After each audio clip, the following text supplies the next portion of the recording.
Good morning, જય શ્રી સ્વામિનારાયણ.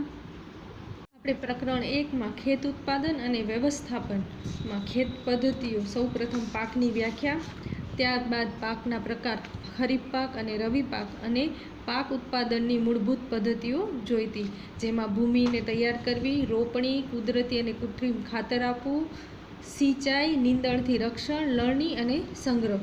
એમાં સૌ પ્રથમ ભૂમિને તૈયાર કરવી એ આપણે જોઈ લીધું હતું, અને ભૂમિને તૈયાર કરવા માટે આપણે જે ઓજારોનો ઉપયોગ કરીએ છીએ તે પણ આપણે જોયું હતું. ખેત ઓજારોમાં આપણે ખરપિયો, હળ, દાંતી વગેરે જોયા. એના પછી વાવણી શા માટે કરીએ છીએ એ, અને એના પછી હવે આજે આગળનું આપણે જોશું કુદરતી અને કૃત્રિમ ખાતર, જ્યાંથી આપણું બાકી. પ્રથમ ખાતર એટલે શું? ખાતર એટલે વનસ્પતિ છે,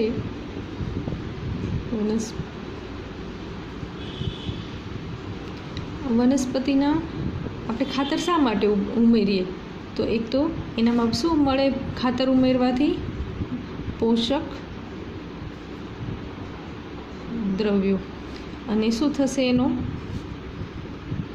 વિકાસ થશે. ખાતર ઉમેરીએ તો એક તો એને પોષક દ્રવ્યો મળશે એટલે એનો શું થશે? વિકાસ. તો હવે આપણને લખવું હશે તો કઈ રીતે લખશું? કે વનસ્પતિના કેવા વિકાસ માટે? તંદુરસ્ત વિકાસ થશે ને. તંદુરસ્ત વિકાસ માટે આપણે જે પદાર્થ ક્યાં ઉમેરશું? પાછા આપણે ખાતર માટીમાં ઉમેરશું ને. તો વનસ્પતિના તંદુરસ્ત વિકાસ માટે, ક્યાં ઉમેરશું આપણે આને? માટીમાં. ક્યાં ઉમેરશું? માટીમાં ઉમેરશું. માટીમાં ઉમેરવામાં આવતા પોષક દ્રવ્યોને શું કહીશું? ખાતર. હવે આ ખાતર છે ને એ બે પ્રકારના છે. આપણે જે જોવાના છે આ બે પ્રકારના ખાતર છે. એક કેવું છે? કુદરતી ખાતર, અને બીજું છે કૃત્રિમ ખાતર. તો હવે આપણે લખી શકીએ શું? કેવી રીતે લખશું? જો ગોખવાનું નથી, યાદ જ રાખવાનું છે કે વનસ્પતિના શેના માટે? તંદુરસ્ત વિકાસ માટે માટીમાં શું ઉમેરશું? પોષક દ્રવ્યો ઉમેરશું. એને શું કહેશું? ખાતર. અને ખાતર કેટલા પ્રકારના? કુદરતી અને કૃત્રિમ. તો સૌપ્રથમ આપણે કુદરતી ખાતર જોશું. ખાતર. હવે કોઈ એક જ ખેતરમાં સતત પાક લેવામાં આવે તો એ જે માટી છે એમાં શું હશે? પોષક દ્રવ્યોનો અભાવ જોવા મળશે. કેમ કે સતત એ પાક લેવામાં આવશે તો એ પોષક દ્રવ્યો વનસ્પતિ આપણે જે પાક ઉગાડ્યો હશે એના દ્વારા શોષણ થયું હશે. તો એ માટીમાં શું હશે? પોષક તત્વોનો શું જોવા મળશે? અભાવ જોવા મળશે ને. અને પોષક તત્વોનો અભાવ હશે તો પાક કેવો મળશે? તંદુરસ્ત પાક નહીં મળે ને. કેમ કે એ પાક મેળવવામાં બી કેવું થશે? તત્વના અભાવને ઓછું કરવા માટે, એની ક્ષતિપૂર્તિ કરવા માટે શું ઉમેરવામાં આવશે? એની અંદર કુદરતી ખાતર ઉમેરવામાં આવશે. શું ઉમેરવામાં આવશે? કુદરતી ખાતર. અને કુદરતી ખાતર ઉમેરવાથી શું થશે? એને જે પોષક તત્વોનો અભાવ હશે એનામાં એ પોષક તત્વો મેળવશે, અને શું થશે? એની તંદુરસ્ત વિકાસ કે વૃદ્ધિ થશે. અને જો પોષક તત્વોનો અભાવ હશે તો એ પાક પણ કેવો થશે? અયોગ્ય પાક થશે ને. અપૂરતા ખાતરથી એનો વિકાસ પણ કેવો થશે? છોડ નબળા પડશે ને. જો પોષક તત્વોનો અભાવ હશે તો શું થશે? વિકાસ નબળો થશે અને છોડ કેવા ઉગશે? નબળા. આપણે બી ઘરે કહેતા હશે ને કે સરખું જમો તો તમારો વિકાસને વૃદ્ધિ થશે, બેલેન્સ ડાયટ લો, એવું બધું કહે છે ને. તો આપણો વિકાસ થાય છે. એ જ રીતે વનસ્પતિ માટીમાંથી પોતાનું શું મેળવે છે? પોષણ મેળવે છે. તો એ વનસ્પતિ માટીમાંથી પોષણ મેળવે છે, પણ સતત એક જ જગ્યાએ એ જ પાક વાવવામાં આવે તો શું થશે? એના માટીમાં પોષક તત્વોનો અભાવ થશે. તો એ અભાવ દૂર કરવા માટે શું કરવામાં આવશે? એમાં ખાતર ઉમેરવામાં આવશે. જે અત્યારે આપણે કુદરતી ખાતર કઈ રીતે બને એ જોઈએ. ખાતર માટે ખેડૂતો શું કરશે? એક ખાડો કરશે, અને ખાડામાં વનસ્પતિ અને પ્રાણીઓના નકામા કચરાને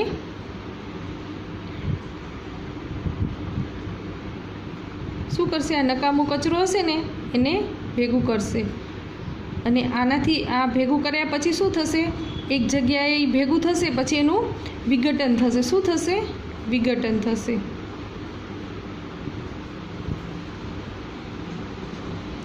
અને વિઘટન થશે એટલે આ શેમાં થશે? કાર્બનિક પદાર્થ. કુદરતી ખાતર કેવું છે? કાર્બનિક પદાર્થ છે અને એનો શેના તરીકે ઉપયોગ કરશે? કુદરતી ખાતર તરીકે ઉપયોગ કરશે. સમજાણું શું કરશે? ખાડામાં વનસ્પતિ અને પ્રાણીઓનો નકામો કચરો લેશે, એને વિઘટન માટે મૂકી દેશે, વિઘટન થશે, પછી શું થશે? કાર્બનિક પદાર્થો ઉત્પન્ન થશે જે કુદરતી ખાતર તરીકે ઉપયોગમાં લેશે. આ જે વિઘટન થશે એ શેના દ્વારા થશે? સૂક્ષ્મ જીવો દ્વારા અને કાર્બનિક પદાર્થો ઉત્પન્ન થશે. ખાતરથી છે ને એક તો જમીનની શું જળ સંગ્રહ કરવાની શક્તિમાં વધારો થશે, એની પાણી સંગ્રહ કરવાની શક્તિ છે ને એમાં શું થશે? વધારો થશે. શું થશે? વધારો. પ્લસમાં બીજું શું થશે? બંધારણમાં પણ શું થશે? સુધારો થશે.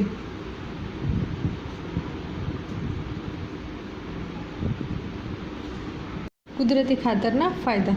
સૌપ્રથમ તો હમણાં જ આપણે જોયું શું થશે? કુદરતી ખાતરથી જમીનની શું થશે? જલ સંગ્રહ શક્તિમાં વધારો થશે. શું થશે? જલ સંગ્રહ શક્તિમાં વધારો.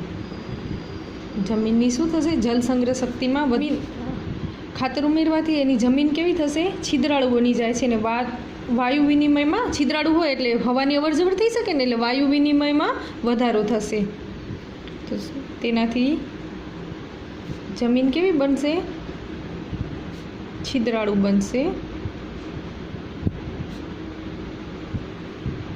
હવે છિદ્રાળુ બનશે એટલે એનામાં શું થશે? વાયુ વિનિમય એટલે અવરજવર માટે શું થશે? વધારો થશે.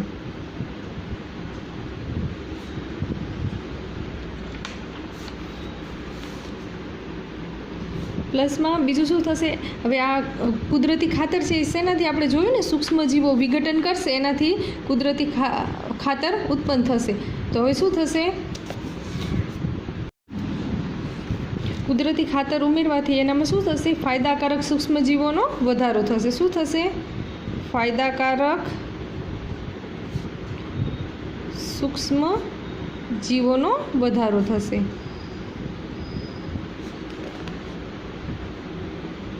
અને આ ખાતર ઉમેરશું તો શું થશે? જમીનના બંધારણમાં શું થશે? સુધારો થશે ને, કેમ કે માટીએ જે પોષક દ્રવ્યો શોષી લીધા છે, આગળના પાક આપણે જે વાવ્યા હશે એમાં શું થયું હશે?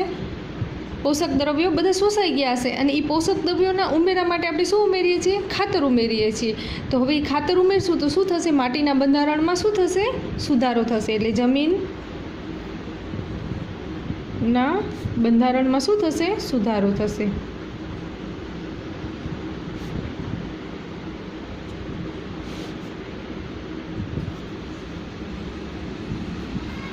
કૃત્રિમ ખાતરો. હવે એનું નામ જ છે કૃત્રિમ, એટલે ક્યાં બન્યા હશે?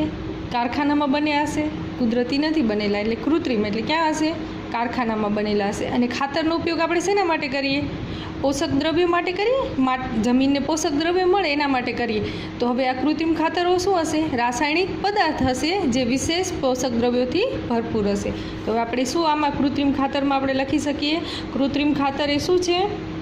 રાસાયણિક પદાર્થો છે. કેવા છે? કૃત્રિમ ખાતર એ કેવા છે? રાસાયણિક પદાર્થ હશે.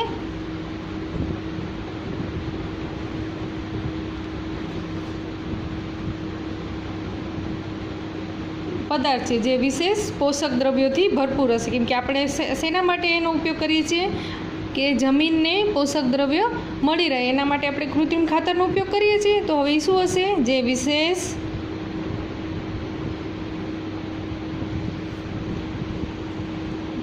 પોષક દ્રવ્યોથી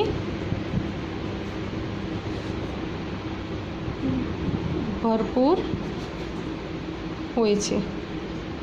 હવે આ કૃત્રિમ ખાતર છે તો એનું ઉત્પાદન ક્યાં થતું હશે? કારખાનામાં. ક્યાં થશે? કારખાનામાં. તો કૃત્રિમ ખાતરનું ઉત્પાદન કારખાનામાં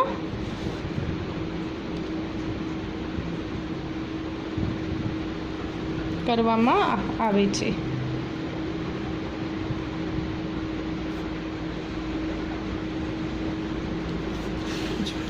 સૌપ્રથમ તો કૃત્રિમ ખાતર એ કેવું હશે? રાસાયણિક પદાર્થ હશે અને જે વિશેષ શું ધરાવતું હશે? પોષક દ્રવ્યો। જે પોષક દ્રવ્યો ધરાવતું હોય તો જ આપણે એનો ઉપયોગ શેના માટે કરીએ? ખાતર તરીકે કરીએ, તો જ આપણે જે પાક વાવ્યો છે એની આપણને શું મળે? સારી ઉપજ મળે ને। અને એ કૃત્રિમ ખાતરનું ઉત્પાદન કારખાનામાં થતું હશે। હવે કૃત્રિમ ખાતરના આપણને ઉદાહરણ કે ને, તો એના ઉદાહરણો તમને બધાને ખબર જ છે। શું આવશે? યુરિયા, બધા નામ સાંભળેલા જ છે ને તમે। પછી બીજું એમોનિયમ સલ્ફેટ,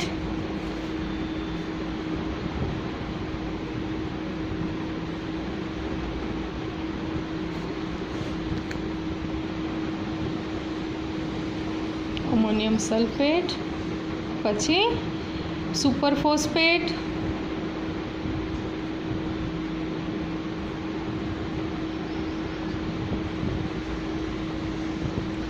પોટાશ અને બીજું છે NPK। NPK એટલે નાઇટ્રોજન, ફોસ્ફરસ, પોટેશિયમ। NPK એટલે નાઇટ્રોજન, ફોસ્ફરસ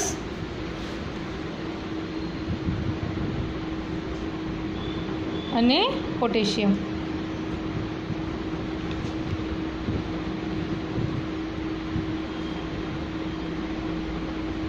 તો આ બધા શેના ઉદાહરણ છે? કૃત્રિમ ખાતરના। કયા? Urea, ammonium sulphate, super phosphate, potash, NPK nitrogen, phosphorus અને પોટેશિયમ। આ બધા શું છે? કૃત્રિમ ખાતરો છે। અને શા માટે? એનાથી શું થશે? પાકના ઉત્પાદનમાં શું થશે? સારો થશે ને, સારી ઉપજ પ્રાપ્ત થશે। તો આપણે લખી શકીએ કૃત્રિમ ખાતરથી ખેડૂતને શું મળશે? ઘઉં, મકાઈ જેવા વગેરે પાકોમાં શું મળશે? ઘઉં, મકાઈ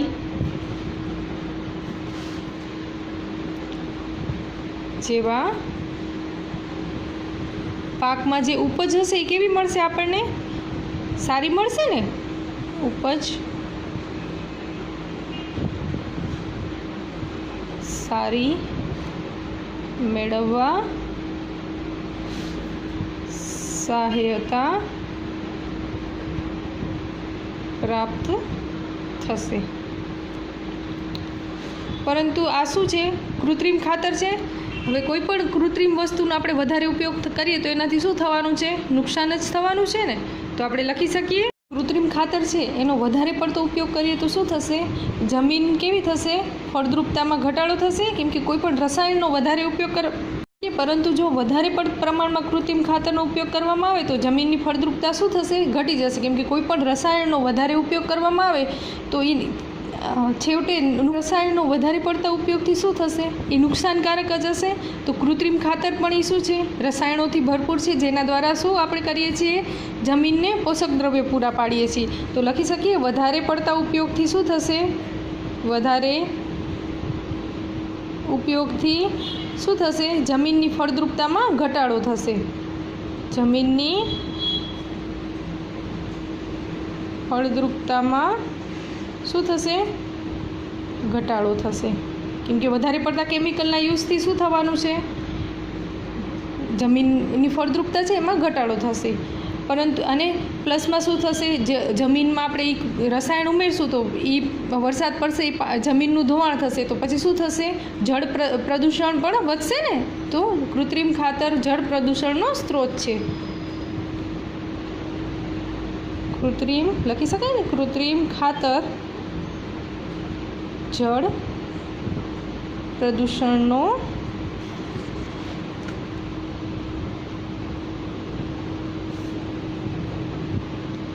સ્ત્રોત છે। પછી બીજું શું થાય? આપણે શું કરવું જોઈએ? કુદરતી જે વસ્તુ હોય એનો વધારે ઉપયોગ કરવો જોઈએ ને, તો શું કરવું જોઈએ? કુદરતી ખાતરનો ઉપયોગ શું કરવો જોઈએ? વધારે ઉપયોગ કરવો જોઈએ। કુદરતી ખાતરનો ઉપયોગ કેવો? વધુ પ્રમાણમાં। અને કૃત્રિમ ખાતરનો ઉપયોગ કૃત્રિમ ખાતરનો ઉપયોગ કેવો કરવો જોઈએ? ઓછા પ્રમાણમાં કરવો જોઈએ, એટલે ઓછો કરવો જોઈએ. નેક્સ્ટ તફાવત છે કૃત્રિમ ખાતર અને કુદરતી ખાતર. તો જો કૃત્રિમ ખાતર કેવું છે? કૃત્રિમ ખાતર એ અકાર્બનિક ક્ષાર છે. આપણે જોયું ને આગળ જે રસાયણોનું બનેલું છે તો એ કેવા છે? બધા અકાર્બનિક ક્ષાર છે. જ્યારે કુદરતી ખાતર આપણે જોયું તો વિઘટન પામે છે, એટલે એ કેવા છે? કાર્બનિક. કુદરતી ખાતર એક પ્રાકૃતિક પદાર્થ છે જે છાણ, માનવના નકામા પદાર્થો તેમજ વનસ્પતિના અવશેષોના વિઘટનથી પ્રાપ્ત થાય છે. અહીંયા આપણે લખી શકીએ કે શું? કાર્બનિક પદાર્થ છે. કેવા છે? કાર્બનિક. આમાં શું લખી શકીએ આપણે? કુદરતી કેવું છે? કાર્બનિક. પછી નેક્સ્ટ છે કૃત્રિમ ખાતરનું નિર્માણ ક્યાં થાય છે? કારખાનામાં થાય છે. હવે કૃત્રિમ છે એટલે કારખાનામાં જ થાય. તો સૌથી પહેલો મુદ્દો આપણે શું જોયો કે કૃત્રિમ ખાતર પહેલે અકાર્બનિક ક્ષાર છે, તો કુદરતી કેવા છે? કાર્બનિક ક્ષાર છે. કૃત્રિમ ખાતરનું નિર્માણ ક્યાં થાય છે? કારખાનામાં થાય છે. તો કુદરતી ખાતરનું ક્યાં થશે? ખેતરમાં બનાવી શકાય છે ને. આપણે શું જોયું હતું? કુદરતી ખાતર આપણે કઈ રીતે બનાવીએ છીએ કે વનસ્પતિને, પ્રાણીઓના નકામા કચરાને આપણે ક્યાં ભેગા કરીએ છીએ? ખાડામાં ભેગા કરીએ છીએ. પછી એને શું થવા દઈએ છીએ? વિઘટન થવા દઈએ છીએ. અને એ વિઘટન ક્યારે થાય છે? એમાં સૂક્ષ્મજીવો દ્વારા એનું વિઘટન થાય છે અને એ કાર્બનિક પદાર્થમાં રૂપાંતરિત થાય છે. તો આ કૃત્રિમ ખાતર કારખાનામાં બને છે અને કુદરતી ખાતર ખેતરમાં બને છે. જો નેક્સ્ટ મુદ્દો છે કૃત્રિમ ખાતરથી જમીનને સેન્દ્રિય પદાર્થો પ્રાપ્ત થતા નથી, કેમ કે જે વિઘટન થાય છે ને જે બને છે એ કયું છે? કુદરતી છે. અને કૃત્રિમ ખાતરમાં આપણે શું પોષક તત્વો આપીએ છીએ ને, રાસાયણિક જે નાઇટ્રોજન, ફોસ્ફરસ જે જરૂર છે એ બધા આપીએ છીએ. તો કૃત્રિમ ખાતરો શું છે? સેન્દ્રિય પદાર્થો પ્રાપ્ત નથી થતા અને કુદરતી ખાતરમાં એ થાય છે.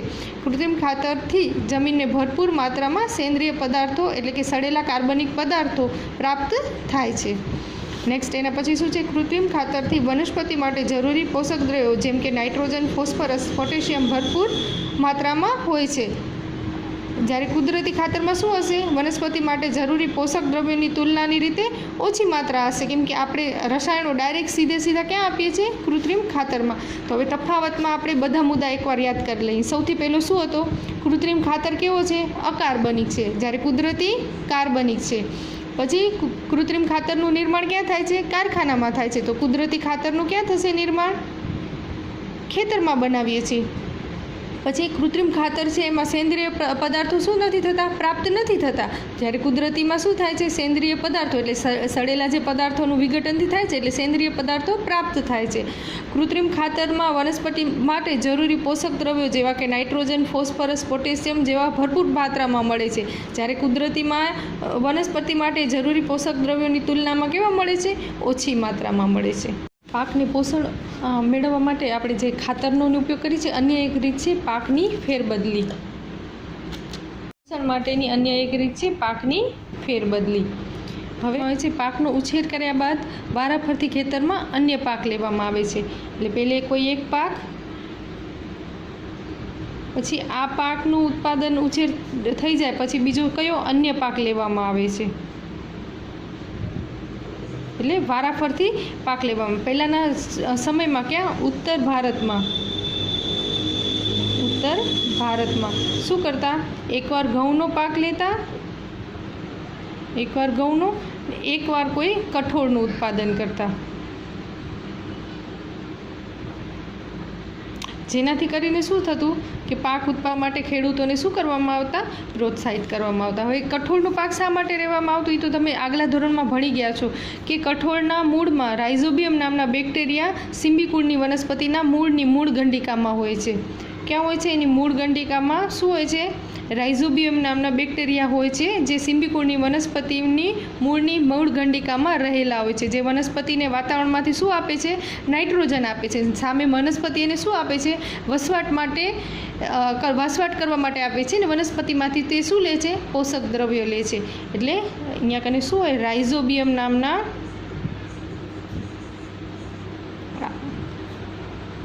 બેક્ટેરિયા જે સિમ્બિકુળની વનસ્પતિના છે અને જે વાતાવરણમાંથી શું આપશે? વનસ્પતિને નાઇટ્રોજન આપશે. શું આપશે? નાઇટ્રોજન આપશે. એટલે જમીનમાં પછી શેનું સ્થાપન થશે? નાઇટ્રોજનનું સ્થાપન થશે. એટલે એકવાર આ કઠોળ વાવશે એટલે નાઇટ્રોજન મળી જશે, અને બીજી વાર કોઈ ઘઉંનો કે એવો કોઈ પણ પાક લેશે એટલે આ વારાફરતી આવું કરવાથી જમીનમાં શું રહેશે? નાઇટ્રોજનનું પ્રમાણ મળી રહેશે. નેક્સ્ટ વિડીયોમાં ફરી મળીશું. ત્યાં સુધી જય શ્રી સ્વામિનારાયણ.